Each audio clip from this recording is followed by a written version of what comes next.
Então, vamos abrir a fala dos nossos alunos. Essa parte é muito interessante também. Vamos para a pergunta do sócio. Bom dia, professor. Bom dia, colegas. Bom dia, doutor Giovanni. Foi muito bom aí a sua explanação sobre a sua trajetória, sobre essa caminhada, né? E eu queria estender a minha pergunta justamente para essa sua caminhada. O senhor apresentou aí que, em muitos casos, foi precursor, né, de alguns movimentos dentro do âmbito jurídico. E eu gostaria de trazer minha pergunta justamente para essa perspectiva. Na sua visão, eu queria que o senhor desse uma ideia a nós. Na sua visão, olhando para toda essa caminhada que nós observamos, tanto na região de Tocantinópolis quanto no estado do Tocantins, olhamos para a história dessa região e vemos o desenvolvimento, um desenvolvimento jurídico, que podemos entender que seja um exemplo para outras regiões e federações do nosso país. Quando nós vemos esse grande desenvolvimento, vemos essa ação primitiva nessa região, eu faço uma pergunta um tanto quanto provocativa até. Por que a nossa região ainda não é vista como um centro do estudo jurídico? E por que o curso de Direito conseguiu vir somente agora? Isso na sua perspectiva, claro. Tocantinópolis tem mais de 160 anos de emancipação política. O tocantinopolino, ele, você sabe cantar até o hino da cidade. Qualquer cidade do Brasil, aí, se você chegar, tu sabe o hino da tua cidade? Não sabe. Então, a gente cria uma cultura, né?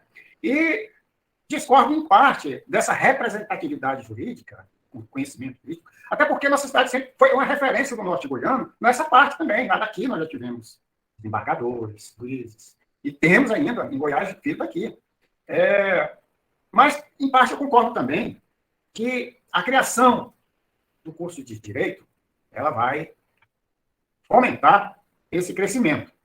Mas por que o curso de Direito só veio agora? Olha, você pode ter certeza, viu?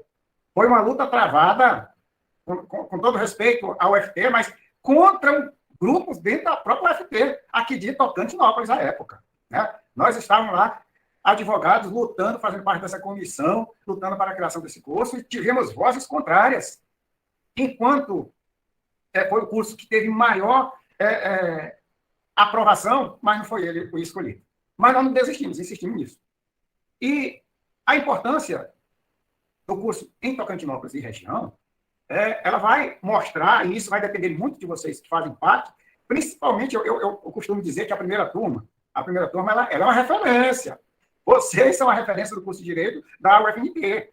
Então, Tocantinópolis será outra. Aqui se plantou a ideia de que o povo não precisava de conhecimento por conta... Tenho que falar, professor, me permita, mas eu tenho que falar da questão do cabresto político. O conhecimento não poderia chegar a nós. E não tivemos apoio de político na criação desse curso. Foi força de vontade do aluno, da OAB, da classe acadêmica, da comunidade que o curso chegou. Então, essa conceituação é nossa, é uma luta de todos vocês. O cabresto acabou. E com o curso de Direito, não tenho dúvida nenhuma que ele ainda fará com que você, os seus filhos e seus netos, farão a marca da região da cidade de Tocantinópolis, da Boa Vista do Padre João, como a referência, sim,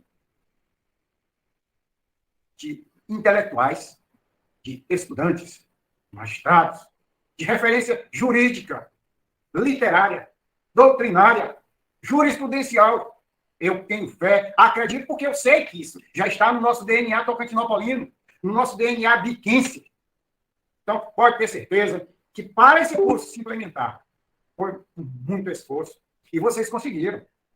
E com essa conquista, a consequência natural, até porque não tivemos o padrinho político para isso, é uma conquista nossa, essa vitória de capacidade, essa vitória de demonstração de força será externada através de vocês, que vão, e os que vão suceder a vocês. Então, eu acredito no crescimento econômico, social, político, por conta da implantação do curso de Direito. Bom dia mais uma vez, professor, colegas, doutor Giovanni. Felicidade em poder ouvi-lo, né, e aprender melhor sobre a atividade do profissional do direito, por meio aí da sua fala, né, um profissional que é muito respeitado na nossa comunidade, né, pelo seu trabalho, pela sua experiência, pelo seu longo período já de serviços prestados à nossa comunidade. É um prazer poder ouvi-lo e aprender com o senhor.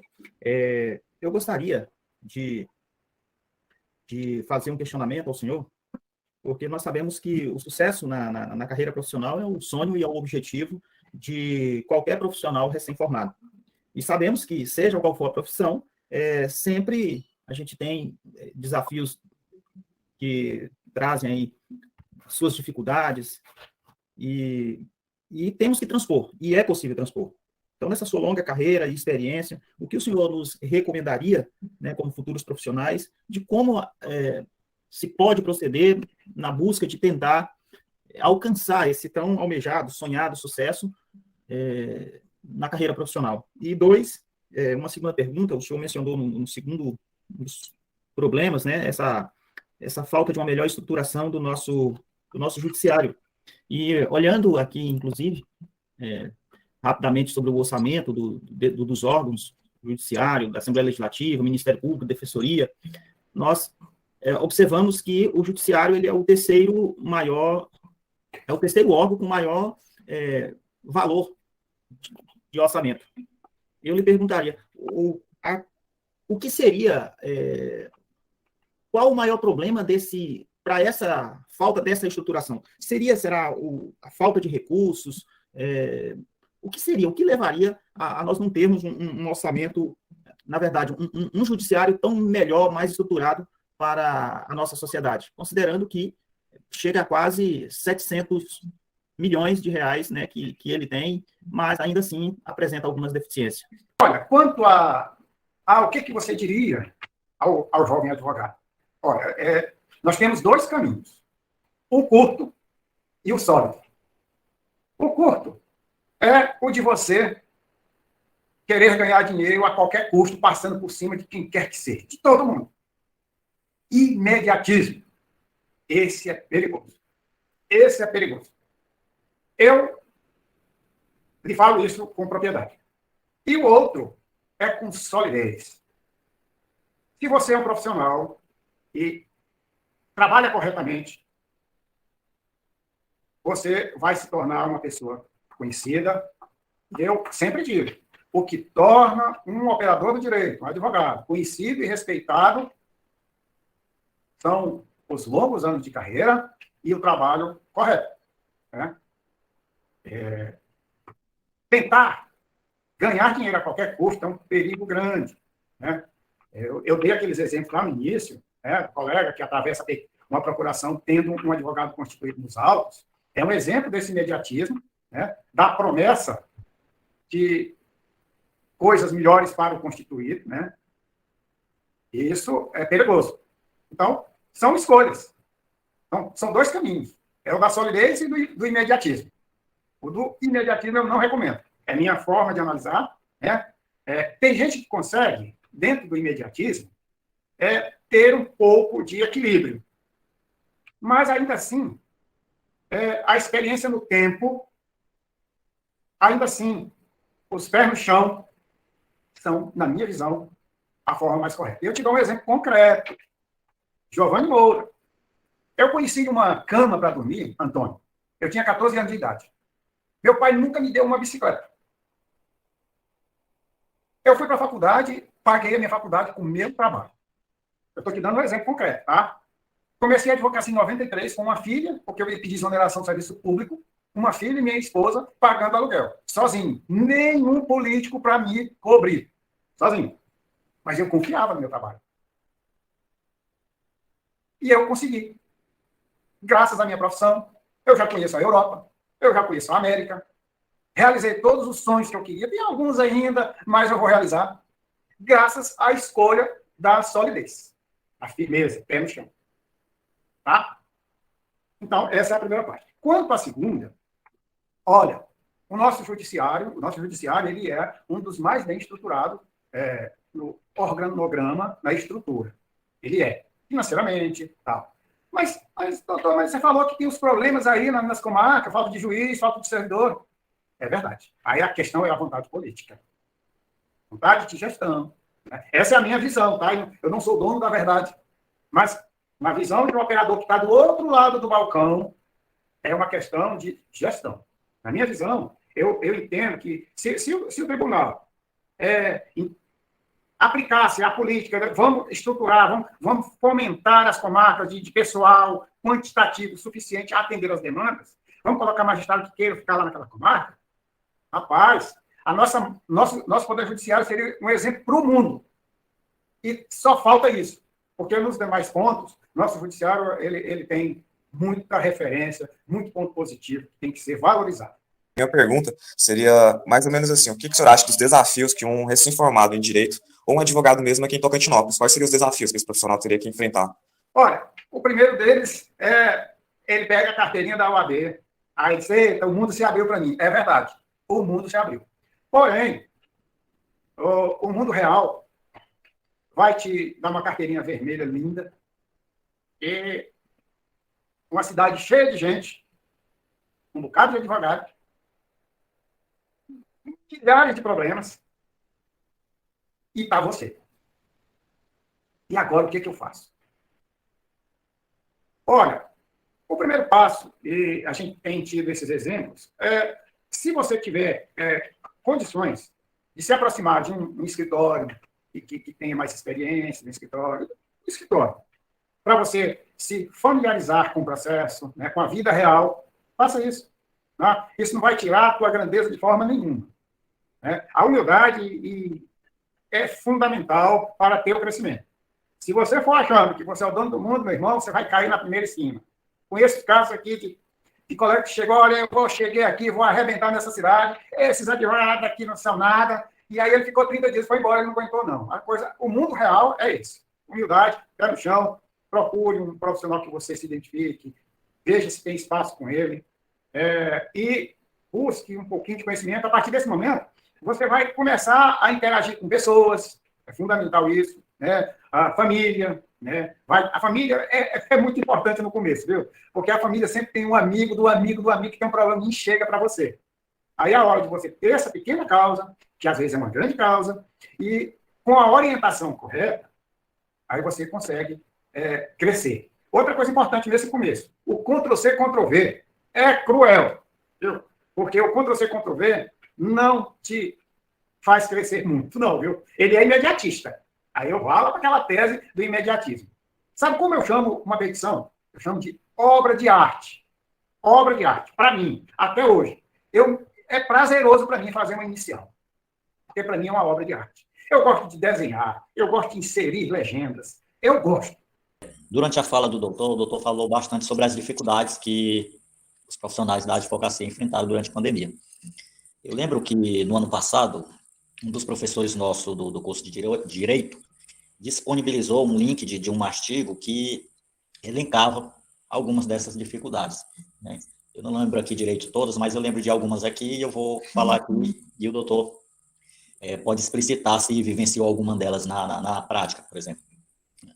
Uma das questões que esse artigo falava, né, que os advogados eles tiveram muita questão dos seus honorários ali reduzidos em razão da crise financeira que afetou ali a sociedade em geral, né, tanto as pessoas físicas como as pessoas jurídicas. E um outro ponto, que aí vem mais da questão mesmo da atuação ali do advogado, né, os cartórios, né, e os magistrados de diversos estados ali, eles atuavam às vezes de forma diferente, né? Não existia um padrão, por exemplo.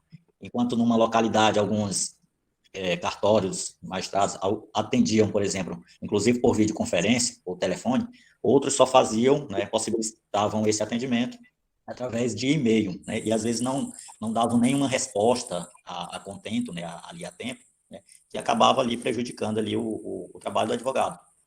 Outro ponto que eu lembro também é a questão de intimação, né, alguns locais a intimação de testemunhas também estavam ficando a cargo desses advogados. Então, assim, eu gostaria que o professor comentasse alguma dessas questões aí que eu citei, se o doutor Giovanni, quer dizer, vivenciou alguma dessas na prática, ou viu algum colega próximo passar por isso. É verdade, muitas situações a pandemia nos causou. Quanto à questão de honorários, não. A redução de honorários por conta da pandemia não impactou, não. Eu não vivenciei isso e não conheço casos em que o colega teve redução dos honorários justificados pela pandemia. Tá? Não tive esse conhecimento. Agora, em relação a cartórios, é verdade. Né? Muitas das vezes, isso depende muito de quem conduz o cartório. Né? Tem juiz que é aberto. Tocantins, por exemplo, nós temos isso. Os juízes aqui, eles facilitam o acesso do advogado, né? E a gente tem que enaltecer isso. Mas tem outros juízes que têm uma doença chamada juizite, uma doença grave. E eles se acham o rei e tudo que eles puderem fazer para dificultar, eles dificultam. Conversa por videoconferência, conversa por WhatsApp. Você acredita que aqui os juízes conversam até pelo WhatsApp? Tem outras comarcas também, né, que os juízes conversam, dão esse acesso ao operador de direito pelo WhatsApp. Membros do Tribunal de Justiça, né, tem promotor. Então, assim, todos os setores do judiciário tem os que são acessíveis e tem os que se acham e não deixam de ser acessíveis. Né? Então, assim, a gente não pode generalizar, mas essas situações ocorrem sim. Quanto às intimações, realmente houve essa inovação no período da pandemia. Hoje, as intimações ocorrem pelo WhatsApp. Pelo Instagram, se possível, mas na maioria das vezes pelo WhatsApp. Comprovou que fulano de tal é o dono daquele aparelho. Ele concorda em receber a intimação. Aí o oficial de justiça faz o print, certifica, juntando os autos, bateu, um martelo, tá? Está intimado, está citado. Então, esse funcionamento da pandemia, ele causou essas inovações que não prejudicam o devido processo, a questão da intimação, né? Até porque o advogado vai ser intimado, né? Então, o prazo da defesa vai acontecer. Não vejo problema nisso. A minha única questão é aquela que eu já falei, que é da audiência de instrução e julgamento. Mas, realmente, isso aconteceu. Sobre o direito, às vezes, ser desvirtuado, né? A respeito da... O que você acha, queria ouvir sua opinião, quando, por exemplo, o juiz ele utiliza das próprias crenças e convicções para realizar um julgamento, para dar uma posição final a respeito de um julgamento. Faz o direito ser mais pessoal, a respeito mais da vontade dele do que o que está na lei. O que o senhor acha, como advogado, a sua opinião, a respeito de quando um juiz ele toma essa decisão com base nas suas convicções, com base na sua própria vontade e não pelos princípios do direito? Nós vivemos hoje no Brasil um caos de informação. Né?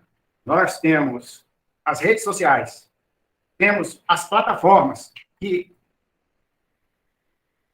organizam, direcionam e formatam a linguagem dessas redes.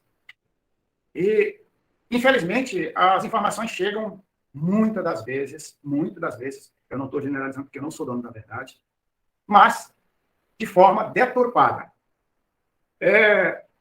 A convicção do magistrado, nós temos que analisar ela até que ponto. Veja bem, você deu o exemplo do Alexandre de Moraes. Na sua concepção, ele proferiu uma decisão suspendendo o funcionamento de uma plataforma por convicção própria. Mas até que ponto foi convicção própria? Eu, como operador, quero acreditar que ele fez com base nos autos. E te digo mais. Como inicialmente falei, eu, quando entrei na faculdade, eu estava na época da Constituição anterior de 88. Quando saí, já era de 88, a Constituição Cidadã. A nossa Constituição é uma das melhores do mundo. De lá para cá, eu vivi momentos um pouquinho do regime totalitário e passei a viver, dentro, inclusive na advocacia, o regime democrático. E o devido processo legal. A prova. Então, todo um amontoado de coisas que devem ser consideradas. Então, para se falar do exemplo concreto da convicção, ele tem que se basear no que tem nos autos para ele analisar a convicção dele. Não basta a convicção. Porque, por convicção de fazer o mal, eu sempre falei, muito antes ainda, quando iniciou a Lava Jato, Giovanni Moura Rodrigues, lá atrás, a presidente ainda era presidente da República. Eu disse, por vivenciar o regime totalitário, aqui um parênteses, professor e colegas, futuros colegas. Quando eu estava no ensino médio em Araguaína, em 1982, eu saí de Araguaína e fui participar de um encontro de estudantes secundaristas em Anápolis, em que o orador era Ivan Ornelas, conhecido político da época de ser de esquerda. Quando eu cheguei em Araguaína de volta, 3 dias depois eu recebi a intimação da Polícia Federal para me dizer o que eu estava fazendo naquele encontro.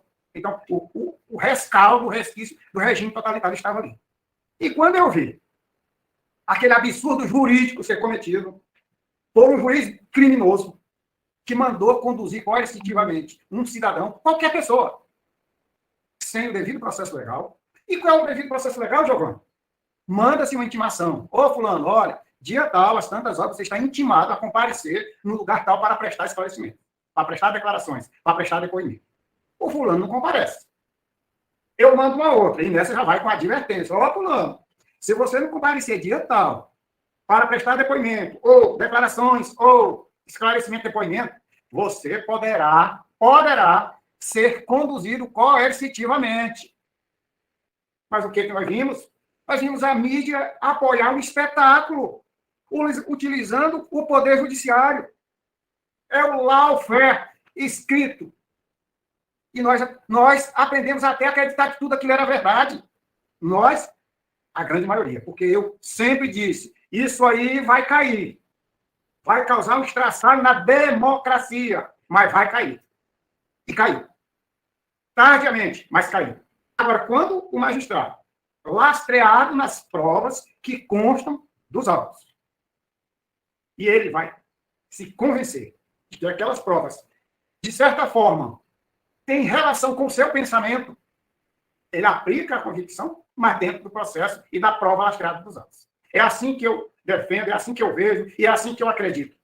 Fora disso, ele está praticando um ato ilegal, como cometeu aquele juiz, como cometeu aquele promotor. Infelizmente, com o fortalecimento das instituições na democracia brasileira, maus, como foi citado na pergunta anterior. Existem os maus juízes, que não aceitam conversar com você pelo WhatsApp, e existem os maus juízes e maus promotores que fomentam a prática da ilegalidade. E foi isso, na minha visão, que aconteceu. E por conta da sua pergunta, eu reafirmo. Essa convicção tem que ser lastreada nas provas dos autos. Sobre as questões do desafio do jovem advogado. E tem também um misticismo da atuação da OAB no início de carreira do jovem advogado. Porque aquela coisa, né? O misticismo de que a OAB está lá só para receber anuidade, que, de certa forma, é um tanto arbitrária, que o direito no Brasil é algo saturado, quando nós temos aproximadamente 2.200 faculdades de direito, nós temos 3 milhões de bacharéis em direito e apenas 1 milhão com a respectiva carteira da OAB. Então, assim, eu gostaria que o senhor analisasse a função da OAB, dela existir como esse filtro, porque só quem advoga é quem tem a carteirinha, então já funciona como um filtro. E como a OAB atua no apoio de gerenciamento a esse jovem advogado, como ela orienta o jovem advogado, enfim, qualquer tipo de intervenção que ela possa fazer. Como eu, como jovem advogado, posso recorrer ao OAB. Quando se fala, a profissão está saturada, porque mais de 1 milhão de advogados no mercado, tantos 1.000 advogados são jogados todos os anos no mercado. Faça a diferença. Faça a diferença. E como é fazer a diferença? Estude, seja competente. É assim que eu defino quem quer ganhar mercado. Né? Mas a OAB faz o que pelo jovem advogado? Eu lhe digo o seguinte, a Ordem dos Advogados do Brasil, a Seccional do Tocantins, o Conselho Federal, eles fazem o que é possível. Né? Existem salas para o jovem advogado, existem descontos na anuidade para o jovem advogado. E você não vê isso lá no Conselho de Medicina, você não vê. O cara já entra e vai para a outra, você não vai em contabilidade, você não vê em todos os outros. Então, a informação de que a OAB não contribui, que só faz buscar dinheiro do profissional, ela destoa de realidade. Porque, na verdade, a OAB ela tem políticas próprias de inserção do jovem advogado no mercado.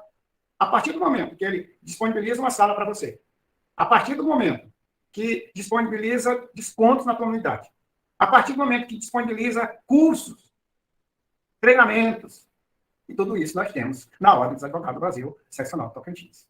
Certo? Então, não é um número. É você que vai fazer a diferença. Com ter tua capacidade de estudo e de competência no exercício da tua função. Você faria tudo igual? Largaria essa carreira de delegado para partir para a advocacia? Ou você mudaria alguma coisa? faria alguma coisa diferente de tudo que você fez aí na sua carreira ao longo desse tempo? É uma pergunta complicada, hein, Leandro? Mas, veja bem, eu faria tudo novamente, né? Porque eu amo a advocacia, eu nasci para ela, né? Em que pese o momento ser outro, em que pese a estrutura do Brasil ser outra, né? Mas, olha, eu costumo dizer para os jovens advogados que comigo conversam que desafio no começo de carreira, eles são sempre desafios, né? Então, como foi difícil para mim lá no começo, não seria diferente agora. Então, essa questão da diferença por conta da saturação de cursos, de número de bacharéis, eu iria para o aspecto do conhecimento, né? O aspecto da preparação para esse exercício. Se você trabalhar com seriedade, né? Se é uma pessoa que você não se acha o dono do mundo, o melhor de todos, você vai se achar o melhor de todos lá no teu íntimo, viu? Nunca deixe isso acabar. Mas, assim, nas suas atitudes e atos profissionais, é isso que vai nortear, vencer todos os obstáculos. E eu faria, sim, novamente, tudo de novo. Sabemos que nem sempre se faz necessário o uso de um advogado para abrir processos na justiça. Sabemos que nem sempre precisamos de um advogado para reclamar no PROCON, peticionar no juizado, até mesmo na Justiça Federal. Existem algumas exceções em que se faz obrigatório o acompanhamento de um advogado. Como o senhor vê? Como o senhor vê essa independência de um advogado? Vê como uma ameaça? Não vejo como ameaça, de forma alguma. Por quê? Porque, por exemplo, numa reclamação que é feita com base na Lei 9.099, lá no juizado, você não precisa de advogado. Você vai lá, faz a reclamação, faz uma audiência de conciliação, a parte que foi acionada por você se compromete a fazer, diz que não vai fazer acordo, aí vai para a audiência de instrução e julgamento. Aí, meu irmão, tu vai precisar do advogado. E aí eu te digo mais, se você tivesse constituído um advogado lá no início, a tua peça inicial teria muito mais fundamento jurídico. Né? Não vejo, né? Eu repito, não vejo de forma alguma como preocupante, essa desnecessidade de, em alguns atos judiciais, a parte promover o pedido pessoalmente. Gostaria de conclamar a classe de acadêmicos de direito, a universidade, para... Hoje, inicialmente, eu quero dizer que a universidade é aberta. Eu quero parabenizar todos que passaram pela direção da Universidade Federal do Tocantins, hoje o UFMT, que abriram as portas. A universidade hoje é aberta para a comunidade, isso é muito importante. E, com esse espírito, o professor e futuros colegas, eu quero dar aqui uma sugestão a vocês. Não deixem, antes, professor e direção do curso de Direito, é importante que o curso consiga, junto aos escritórios, junto aos órgãos do Poder Judiciário, fazer um tipo de parceria para inserir esse jovem acadêmico dentro dos escritórios, dentro dos órgãos, para ele, a partir daí, daquele momento, passar a vivenciar o que é o direito. É muito importante. E eu quero dizer a vocês que o meu escritório, por aqui passaram muitos colegas que hoje estão muito bem, eu fico muito feliz por eles, e o meu escritório está aberto, tá? Para a gente fazer uma parceria, se vocês quiserem, é claro, isso é à vontade de vocês. E era essa mensagem que eu queria dar, de agradecer por confiar em mim, conversar aqui com vocês, bater um papo com vocês. A gente poderia falar muito mais, né? Mas a gente sabe do tempo aí do programa e a gente quer agradecer de coração e dizer que a gente está de portas abertas e um forte abraço em cada um, em especial ao professor. Doutor, eu que agradeço a sua disponibilidade mais uma vez, a sua vontade de fazer parcerias, a gente com certeza fará isso. Nós já temos muitos convênios com os órgãos públicos, defensoria, promotoria, o fórum. Eu acho que falta a gente fazer algumas parcerias com os escritórios privados, né, de advocacia. Com certeza, o senhor será o primeiro que a gente vai procurar. Então, mais uma vez, a gente agradece. Obrigado aos alunos pela participação. Fiquem com Deus, se cuidem e sempre bons estudos sempre. Tchau, tchau, gente. Tchau. Valeu, doutor.